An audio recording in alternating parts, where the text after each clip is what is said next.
Mayor-Elect Jonas Cortes may padawag og tigom uban sa transition team aron hisgutan ang turnover karong Hunyo 28. Yang hangyo sa mga department heads nga walay mo courtesy call sa unang adlaw sa iyang pagbalik sa katungdanan sa Mandaue City.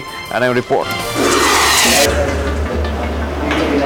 Sadya ugaan lang ang tigom sa transition team. Mismo si Mayor-Elect Jonas Cortes maoy nangu sa tigom.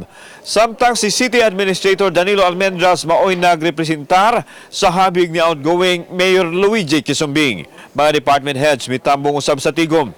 Gusto ni Cortes why mga department heads nga mag-courtesy call uban sa makawani sa unang adlaw sa iyang paglingkod ug balik sa katungdanan. Mo'y mukuan sa opisina sa mayor now. Kani karon ako ning balihon.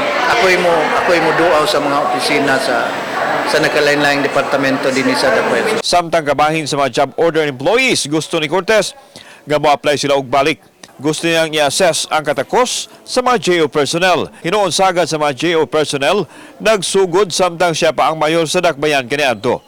Kasagaran gid June 30. So they have to apply. Nya naay ko ano.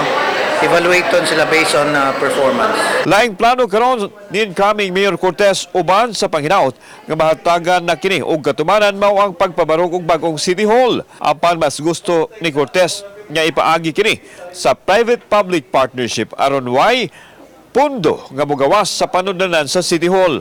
Tan-aw usab ang mga proyekto nga gigahinan sa nasudnong kagamhanan. Hinuon gipasabot ni outgoing City Administrator Danilo Almendras nga adunay proyekto nga panahon pa ni Cortes nga gipadayon sa panahon ni Quisumbing. Kanina lang sa market nga, gasugdan na siya even during before no sa pagsugod ni Mayor Quisumbing. Kauban si Godfrey Relian, ako si Alan Domingo.